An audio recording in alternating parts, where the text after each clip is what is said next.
Hola, ¿qué tal? ¿Cómo están? Sean una vez más bienvenidos a este curso de alabanza y adoración que tenemos aquí en venidyadoremos.com. Mi nombre es José García y en realidad estoy contento de que estés aquí con nosotros, así que pues vamos a comenzar a orar y a pedirle a Dios que derrame una vez más su gracia sobre nosotros y podamos seguir aprendiendo de este tema tan interesante y tan necesario, porque es parte de la formación dentro de la alabanza y la adoración que levantamos delante de Dios. Vamos a orar. Padre, te damos gracias, porque tú eres bueno, Señor, y misericordioso. Tu palabra nos dice que tus misericordias son nuevas cada día. Queremos aprender, Señor, como David, a estar en tu presencia, porque en tu presencia hay plenitud de gozo, en tu presencia hay plenitud de paz, en tu presencia, Señor, hay dirección, Señor, ante toda adversidad que se levante. Padre, descansamos en ti. Descansamos sabiendo que tú tienes en tus manos el control de nuestras vidas, aun en medio de la adversidad que estamos viviendo, Señor, en esta pandemia, en esta enfermedad que está por todo el mundo, pero también, Señor, en las adversidades que vienen a nuestras vidas, Señor, como parte, Señor, de estar sirviéndote a ti. Nosotros descansamos en ti, Señor, sabiendo que en tus manos estamos y que tú tienes el control de cada circunstancia de nuestras vidas. Y te damos muchas gracias, Jesús. Te damos muchas gracias, Padre. Amén. Muy bien, pues continuamos con este curso de alabanza y adoración. Estamos ya en el tema número 6. La semana pasada estuvimos hablando sobre el engaño de las riquezas y estuvimos viendo cómo Jesús nos advierte que el, las riquezas pueden ser un engaño, que puede ser como una espina dentro del corazón de una persona, que puede hacer que la palabra de Dios no penetre, se vuelva infructuosa. Por eso dice aquí el verso 22 de Mateo 13, dice que las riquezas pueden ahogar la palabra, pueden hacer que ésta no crezca y se hace infructuosa en la vida de una persona. Vimos también que el tema de del engaño de las riquezas puede ser algo que pueda producir en las personas una profunda aflicción debido a que pueden estar tan apegadas a sus bienes materiales que esto puede hacer que en algún momento cuando se pierdan esos bienes materiales porque son temporales, puede ser que esas personas sufran mucho. ¿Por qué? Porque están centradas en estas realidades que solamente son temporales. Y Dios nos invita a vivir de las cosas eternas, de las cosas celestiales, de las cosas que verdaderamente tienen sentido en la vida. Entonces, nos habló de este engaño y nos habla también sobre cómo podemos superarlo. Y sabemos que Dios tiene el control de nuestras vidas en toda área, en toda circunstancia, en todo momento. Y en relación a la provisión económica, naturalmente, Él es el que nos suple. Podemos trabajar y hacer nuestras actividades, pero confiando en que Él siempre va a suplir en medio de cualquier necesidad. Y el mensaje de Jesús siempre fue ese, tener una dependencia hacia el Padre, tener una dependencia en la provisión como hijos que confían en que Él va a responder en medio de la adversidad. Y así es ante cualquier adversidad, podemos descansar en Él, sabiendo que Él es el que nos va a sostener en medio de cualquier circunstancia. Y eso es lo que nos da paz, nos da la tranquilidad de saber que Él está con nosotros y de que Él nos sostiene en medio de cualquier circunstancia. Vamos a leer entonces en Mateo capítulo 13, en el verso 23. Vamos a terminar ya esta parábola del sembrador, la explicación que estuvo dando Jesús a sus apóstoles, a sus discípulos. Y en este verso 23 dice así, estamos en Mateo capítulo 13. Mas el que fue sembrado en buena tierra, este es el que oye y entiende la palabra, y da fruto, y produce a 100, a 60 y a 30 por uno. Entonces vemos entonces, ya en este último versículo, que la palabra fue sembrada en una buena tierra. Es decir, en una persona que oye con atención, pone atención a lo que se está diciendo y entiende la palabra. Estuvimos hablando en los temas anteriores lo importante que es escuchar la palabra de Dios, atesorarla en el corazón, meditar en ella. Y de esta manera, al meditar nosotros en ella, al apreciar que esto que estamos leyendo es palabra de Dios, esa palabra va a producir en nosotros frutos, frutos de vida, frutos de amor, frutos de paz, frutos de dominio propio, frutos de fortaleza. Y esto es lo maravilloso que produce la palabra de Dios en la vida de aquellos que creemos en Jesús. produce, dice que a 100, a 60 y a 30 por uno. Entonces, creo que la medida de ese fruto depende muchas veces también de nosotros. ¿Cuál es el espacio que le estamos dando a esa palabra? ¿Qué transformación está produciendo dentro de nosotros? Y ese fruto, de alguna manera, pues nosotros lo vamos a dar. La semilla es sembrada y empieza a crecer en una planta, quizás en un árbol, y después va a dar fruto. ¿Y quién va a dar ese fruto? Pues el árbol, en este caso, y en este caso nosotros vamos a dar el fruto, como consecuencia de que la semilla fue plantada en nuestro corazón. Entonces, en la medida que nosotros vayamos regando esa semilla, que la vayamos cuidando, vaya creciendo en nosotros, va a ser la medida del fruto que nosotros vamos a dar.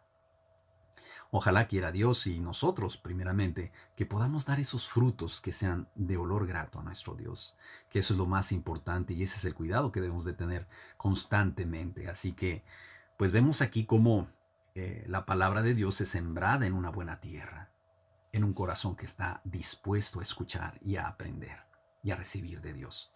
Y vemos entonces en el llamado del rey David, vamos a empezar a ver lo que son las bases del ministerio de alabanza y adoración. Vamos a comenzar con este tema ya más de fondo. Vemos que David fue llamado por Dios. Fue llamado en un tiempo en el que él ni se esperaba que iba a ser llamado. Él era un adolescente que estaba entre las ovejas de su padre, cuidando el rebaño, y estaba ahí. Y él fue llamado del anonimato.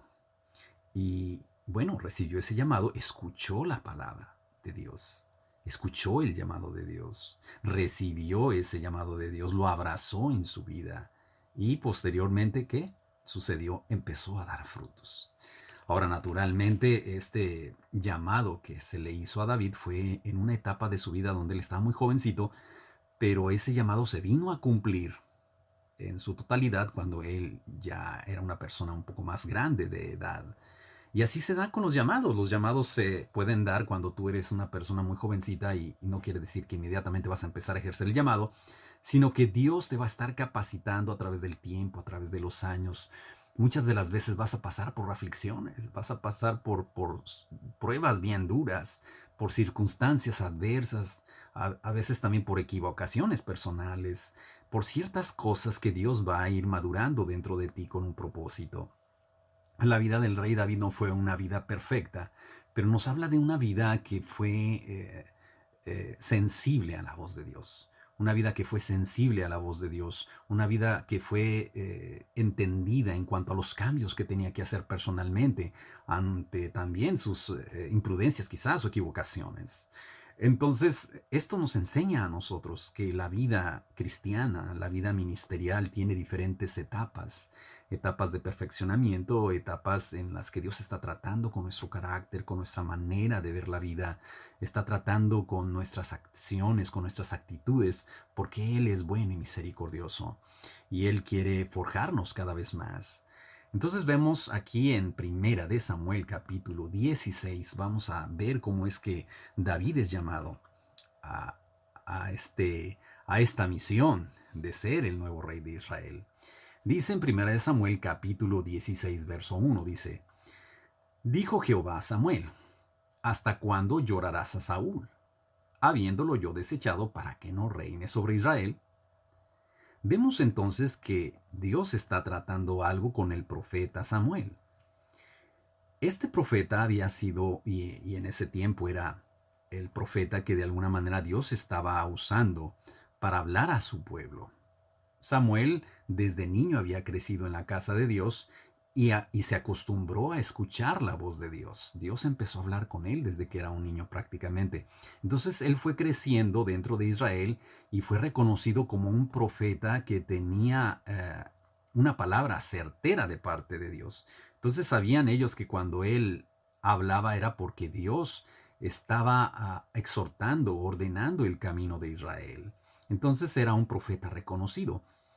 Y Samuel había sido enviado por Dios a ungir al primer rey, que fue Saúl. Y entonces resulta que Saúl pecó contra Dios y lo desobedeció en gran manera y Dios lo desechó de ese llamado. Dios quitó de él el reinado. Entonces Samuel pues estaba orando delante de Dios para que tuviera misericordia y para que volviera a ser restituido a ese reinado.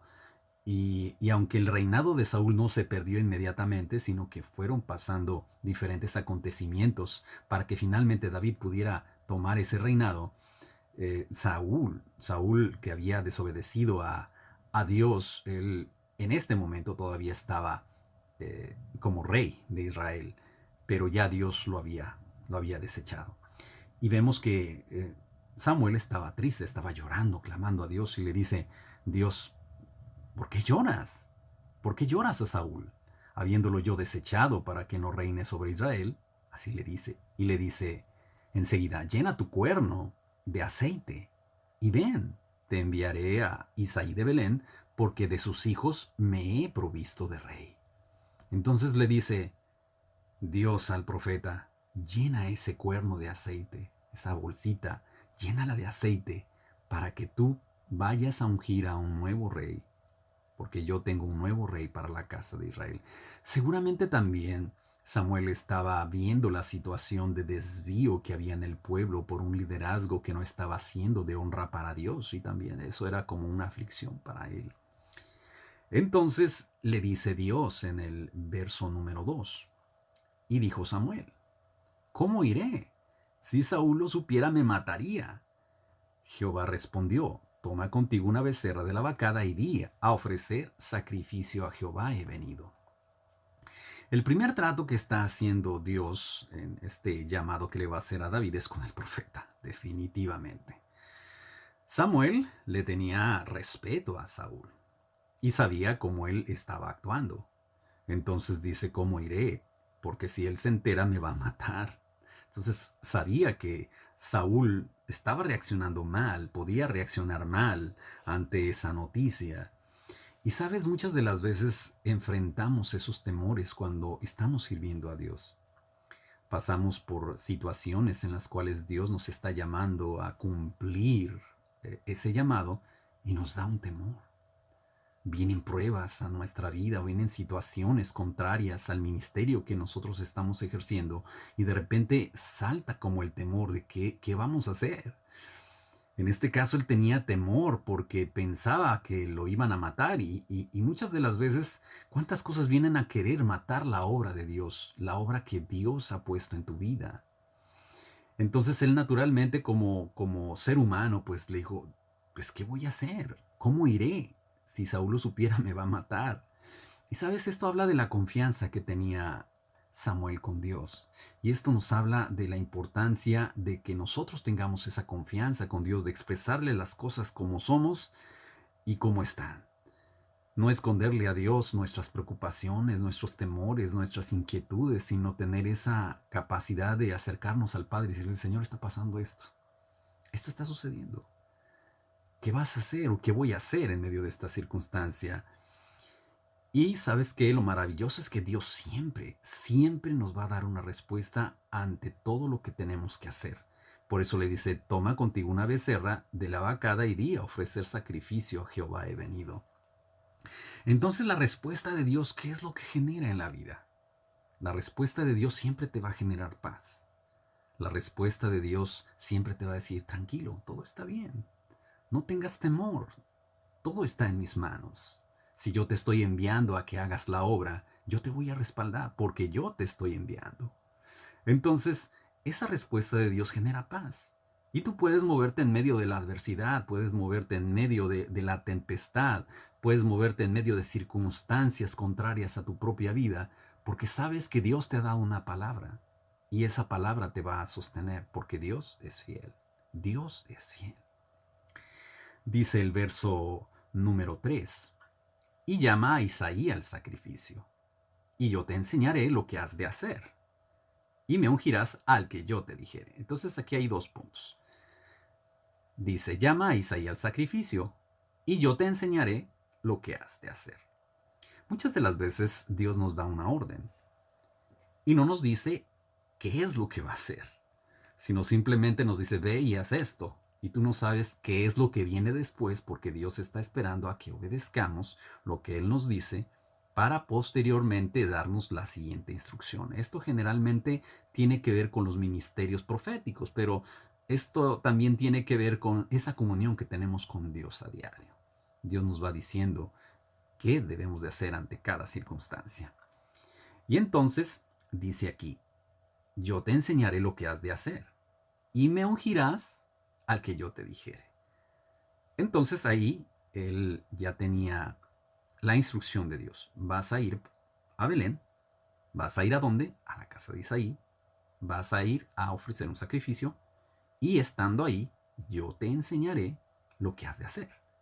Y me ungirás al que yo te dijere. Hizo pues Samuel como le dijo Jehová. Esto es tan importante, que nosotros aprendamos a hacer las cosas como nos dice Dios, porque cuando nosotros hacemos las cosas en nuestra sabiduría humana, muchas de las veces tenemos la mejor intención de hacer las cosas y nos equivocamos. Muchas de las veces tenemos la mejor intención en hacer las cosas y las cosas salen mal. ¿Por qué? Porque no consultamos a Dios, nos apoyamos en nuestra propia sabiduría, en nuestra propia prudencia. Y a veces, en el afán de querer hacer la misma obra de Dios, cosas que Dios no nos ha enviado a hacer, las hacemos y nos salen mal. Y después decimos, pues, ¿por qué salió mal la situación? Pues porque no le consultamos a Dios cómo teníamos que hacer las cosas. Y por eso es que muchas cosas se tergiversan, muchas cosas se malinterpretan a razón de que nosotros hemos sido responsables en no pedirle a Dios la dirección exacta para hacer las cosas como Él quiere que se hagan. Y ese es el punto. Entonces Samuel vemos aquí que dice que hizo las cosas como Dios le dijo. Dice que luego que llegó a Belén, dice el verso 4, dice, los ancianos de la ciudad salieron a recibirle con miedo y dijeron, es pacífica tu venida. Ellos sabían que Samuel no se aparecía tan fácilmente en el campamento, en el lugar, porque sabían que cuando él se presentaba en la ciudad era porque Dios estaba dando una palabra para el pueblo. Y en la mayoría de las veces, si no es que en todas, Samuel iba porque Dios tenía una palabra de juicio. Dios tenía una palabra de exhortación. Entonces ellos tuvieron temor y dijeron, ¿es pacífica tu venida? Y él respondió en el verso 5, sí, vengo a ofrecer sacrificio a Jehová. Santificaos, es decir, santificaos y venid conmigo al sacrificio. Y santificando él a Isaí y a sus hijos, los llamó al sacrificio. Lo importante que es tener un corazón limpio en la presencia de Dios, santificarse constantemente, pedirle a Dios perdón en nuestra vida diaria, en nuestras relaciones personales, en nuestra vida de iglesia, en nuestra vida familiar. Es importante, es muy importante estar santificados, estar pidiéndole a Dios que esté limpiando nuestro corazón. Y eso fue lo que pasó con ellos, los santificó, los estaba preparando porque es tan importante estar preparados para el llamado. Necesario que la obra del Espíritu Santo se manifieste en nosotros, pero esta se manifiesta como resultado del arrepentimiento. Y esta santificación es que el corazón se prepara para recibir el llamado de Dios. Y esto habla de la obra de Cristo Jesús en nuestras vidas. Cuando Dios viene y limpia nuestro corazón, y nosotros por el arrepentimiento recibimos de Él esta gracia, Él nos capacita para el llamado. Y vemos aquí que el verso 5 dice, verso 6 dice, y aconteció que cuando ellos vinieron, Él vio a Eliab, Samuel, y dijo, de cierto delante de Jehová estás ungido. Como que se le había olvidado un poquito a Samuel que Dios le había dicho que ungiría a quien él le dijera. Como que vemos aquí, y eso fue lo que sucedió, él se fue por la apariencia, y ahorita lo vamos a ver un poco más adelante. Dice entonces el profeta Samuel, de cierto delante de Jehová estás ungido, cuando vio a Eliab. Seguramente era el mayor y seguramente era un joven ya con una edad lista para estar en el ejército. Entonces lo vio preparado, quizás alto, fuerte, y dijo, este es el que va a ser ungido, porque así dice, de cierto delante de Jehová estás ungido. ¿Y qué dice Dios? Y Jehová respondió a Samuel, no mire su parecer, ni a lo grande de su estatura, porque yo lo desecho. Porque Jehová no mira lo que mira el hombre, pues el hombre mira lo que está delante de sus ojos, pero Jehová mira el corazón. Y sabes, esto es bien importante en el llamado. Dios nunca va a escoger a una persona por su apariencia, por lo que se pueda ver, por lo que nosotros podamos notar que sean cualidades naturales. Quizás pueda haber personas con cualidades naturales y habilidades, inteligencia, un buen porte quizás, y puedas decir, wow, puede ser ya calificado para hacer una obra dentro de la iglesia, una persona talentosa con canto y talentosa musicalmente hablando. Pero ¿qué dice aquí? No mires a su parecer. No te imagines cómo es el llamado de Dios, cómo es mi llamado. No te imagines cómo es, sino que quiero que veas que yo desecho a aquellos que no están calificados por lo que yo veo en el corazón de las personas. Y vemos entonces cómo le dice aquí que Dios no mira lo que mira el hombre. Dice, Jehová no mira lo que mira el hombre, pues el hombre mira lo que está delante de sus ojos. Y sabes, puede hacer que delante de los demás tú estés descalificado. Quizás delante de los demás digan, bueno, ¿qué puede darnos? Quizás tú seas una persona joven y digan de ti, bueno, pues este muchachito que nos puede enseñar, ¿verdad? Sin embargo, Dios no ve eso. Dios mira el corazón, la disposición, y esto es maravilloso. No mires su parecer. Dios mira el corazón. Somos llamados por la gracia de Dios porque en realidad, pues si se tratara de santidad, si se tratara de verdad, de nuestras propias obras, pues en realidad nadie seríamos llamados porque todos estamos descalificados humanamente hablando. Nadie tiene la capacidad de poder ejercer el llamado. Solamente cuando somos capacitados en el poder del Espíritu Santo es que podemos hacer la obra de Dios. Y por eso es mejor ser llamados en nuestras debilidades, ser llamados en nuestras incapacidades, ser llamados en momentos en donde no tengamos quizás mucho conocimiento, que es muy importante naturalmente. Pero si se fijan, los apóstoles fueron personas comunes que trabajaban, tenían sus trabajos como cualquier otra persona. No eran personas que estaban dedicadas al templo, eran personas pescadores, eran personas que estaban en diferentes actividades y no eran muy entendidos quizás en el estudio de la ley. Sin embargo, Jesús los escogió. Escogió a personas sencillas para humillar la sabiduría del mundo. Entonces Dios siempre va a escoger a las personas que aparentemente sean las menos capaces, las menos calificadas para el mundo, para llevar su mensaje. Y esto nos debe de dar tranquilidad de saber que no es en nuestras fuerzas que llevamos el mensaje, y no es en nuestras capacidades, sino es en la misericordia y en el poder de Dios. Verso número 8. Entonces llamó Isaí a Abinadab y lo hizo pasar delante de Samuel, el cual dijo, tampoco a este ha escogido Jehová. Samuel había desarrollado un oído muy agudo para escuchar a Dios. Desde niño él aprendió a escuchar la voz de Dios y se imaginan pasar por la prueba de estar viendo a una persona que a sus ojos era calificada, pero con el oído atento para escuchar la instrucción de Dios. Verso 9, hizo luego pasar Isaí a Sama, y él dijo, tampoco a este ha elegido Jehová. Verso 10, e hizo pasar Isaí 7 hijos suyos delante de Samuel, pero Samuel dijo a Isaí, Jehová no ha elegido a estos. Y esto habla, de verdad, yo cuando veo esta actitud del profeta Samuel, una actitud humilde por aprender, era un profeta ya de experiencia, ya era un profeta que tenía muchos años ejerciendo el ministerio.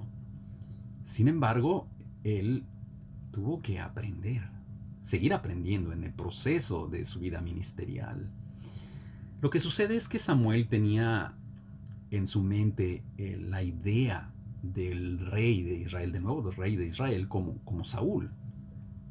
Tenía la figura de Saúl tan metida en su mente, en su corazón, quizás. Por eso es que lloraba a Dios para que tuviera misericordia de él. Y, y bueno, Dios tenía otro plan. Y vemos aquí entonces que pasaron 7 de los hijos de Isaí. Y pues David no estaba. Isaí no lo había tomado en cuenta porque dijo, bueno, este es el más pequeño, pues ¿quién puede pensar en él que podría ser llamado para ser rey de Israel? Pues, si es un muchachito, pues ¿para qué le hablamos?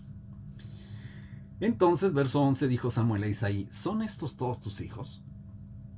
Y él respondió, queda aún el menor, que apacienta las ovejas. Y dijo Samuel a Isaí, envía por él porque no nos sentaremos a la mesa hasta que él venga aquí.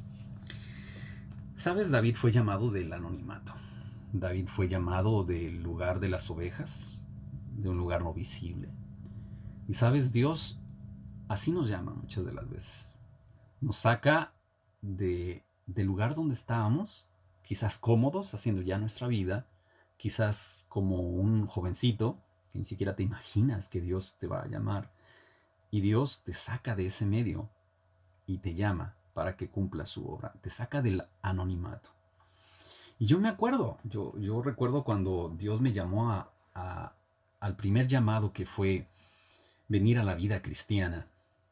Para mí fue muy difícil, porque yo no estaba dispuesto, humanamente hablando, a hacer un cambio hacia la vida cristiana, siendo que por tantos años había ejercido el trabajo dentro de la Iglesia Católica, dirigiendo grupos, estando encargado de coros del templo, estando sirviendo por muchos años en asambleas, en la renovación carismática, atendiendo a jóvenes y a adultos. Muchos años. He estado encargado también de abrir también las puertas del templo y estar a cargo pues del cuidado de ese lugar y de todo lo que son los ornamentos de los sacerdotes y todo esto. Estuve en el seminario, mis hermanos también, yo soy el menor. Entonces teníamos una vida intensamente católica, religiosa, profundamente religiosa. Entonces, cuando yo me encuentro con este llamado de Dios, fue una sorpresa para mí. Yo de repente llegué a un grupo de cristianos y católicos, algunos católicos que estaban trabajando con iglesias cristianas, y llegué a un lugar donde había oración de intercesión y había intercesores y pastores, y había algunos católicos ahí también, líderes. eh, yo dije, bueno, ¿y esto qué es? ¿Yo qué estoy haciendo aquí? Y bueno, pues era un grupo supervisado por la diócesis. Entonces era un grupo que estaba en ese orden. Pero fíjense una cosa, el Espíritu Santo trabaja de formas que a veces no nos imaginamos cómo lo va a hacer. Yo no me veo en algún momento de mi vida visitando una iglesia cristiana, siendo un católico comprometido por tantos años y sirviendo en la iglesia. O sea, para mí eso era mentalmente imposible, porque era como una traición. Yo como voy a parar a una iglesia protestante, esa era la realidad. Y sin embargo, cuando yo llego a ese lugar, yo ya había tenido cierta experiencia de conocimiento del Espíritu Santo en la renovación carismática, pero la realidad es que esa presencia que se manifestó ese día en esa oración que hicieron por mí, fue poderosa, fue transformadora en muchos sentidos, pero también me generó muchas inquietudes en mi mente. Porque imagínense teniendo toda esa estructura mental religiosa y de repente Dios haciéndome un llamado a la vida cristiana y a la alabanza y a la adoración, porque así decía a través de la palabra profética que se dio, que se fue cumpliendo con el paso de los años, se ha ido cumpliendo. Pues Dios me llamaba a la alabanza y adoración y yo no sabía qué era eso. En ese tiempo había ministerio de canto y música dentro del movimiento de renovación, había ministerios sí había coros del templo, pues yo estaba encargado de los coros, de algunos coros y participando activamente. Pero cuando dijeron llamado a la alabanza y adoración, honestamente no sabía de qué se trataba, aunque tenía un poco de entendimiento sobre la alabanza en la renovación, pero no había como una enseñanza profunda o real sobre el ministerio como tal, ¿no? Entonces yo me asusté, honestamente. Ya después dije, no, pues yo eh, cómo voy a empezar en una iglesia cristiana, pues si yo he sido católico toda mi vida y tenía mi forma de pensar y mis estructuras como tal. Y había estudiado mucho y jamás me imaginé que eso sucediera. Dios tuvo que hacerme pasar por una serie de circunstancias difíciles, de circunstancias que fueron quebrantando toda esa resistencia. Y Dios fue paciente porque yo tardé cerca de 3 años, 2, 3 años en dar ese paso. Y en esos años en los cuales yo no obedecí ese llamado que Él estaba haciendo, pues pasaron muchas circunstancias difíciles. Estuve en cama durante 2 años sin poder dar siquiera un paso. Y Dios tuvo que permitir ciertas cosas y mostrarme ciertos eventos que fueron abriendo mis ojos a ver lo que es la realidad de la vida cristiana bíblica. Y eso fue algo que a mí me empezó, ya cuando empecé a abrazarlo de verdad y de corazón, empezó a producir una paz que sobrepasa todo entendimiento. Y pude entender que la paz de Dios está tan cerca de aquellos que invocan el nombre del Señor. Y bueno, así fue, Dios me sacó del anonimato y bueno, de repente me llevó a una iglesia cristiana y empecé en el ministerio de alabanza y adoración y empecé como un guitarrista que estaba en la parte de atrás y yo era muy feliz ahí, era muy feliz, estaba muy tranquilo. Jamás pensé que Dios me fuera a poner a dirigir un día un servicio y así fue. Llegó un momento en que Dios propició el momento y me encontré frente a frente con ese llamado. Y me di cuenta entonces que era la voluntad de Dios.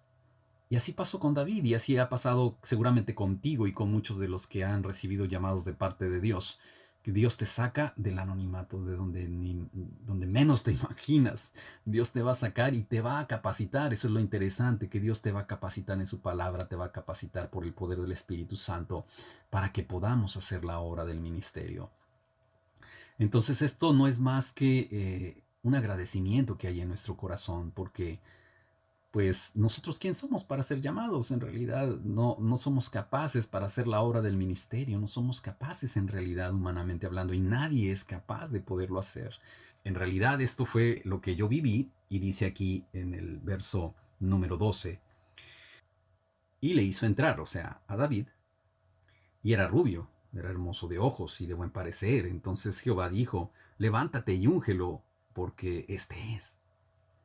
Y dice, y Samuel tomó el cuerno del aceite y lo ungió en medio de sus hermanos, y desde aquel día en adelante el Espíritu de Jehová vino sobre David.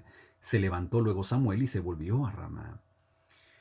Samuel se fue después de cumplir la obra de Dios y la vida de David nunca fue la misma. Cuando el Espíritu Santo viene sobre ti y te unge, tu vida no es la misma.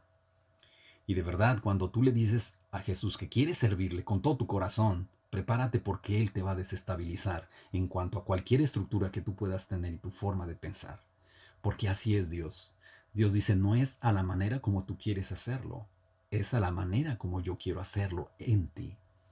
Así que yo tuve que entenderlo y vamos a entender muchas cosas en este proceso de aprendizaje a través de los años y a través de lo que vamos a estudiar en la vida del rey David. Y vamos a ver que él pasó por situaciones difíciles, pero él entendió algo muy importante. Él entendió que tenía que ofrecerle a Dios todo su corazón en adoración y alabanza. Eso fue lo que Dios le mostró a él. Y Dios vio en él un corazón dispuesto a honrarle y a servirle. Y sabes que eso es lo más importante, que tú y yo tengamos un corazón sensible a quererle servir.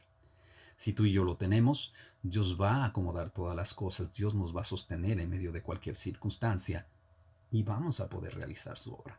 Así que bueno, nos quedamos aquí con esta primera parte de esta introducción a las bases del ministerio de alabanza y adoración y vamos a seguir estudiando la vida del rey David, de la cual vamos a aprender tantas cosas tan especiales. Así que pues aquí nos quedamos, nos vemos la próxima semana y gracias por acompañarnos una vez más a través de este curso de alabanza y adoración. Que Dios les bendiga.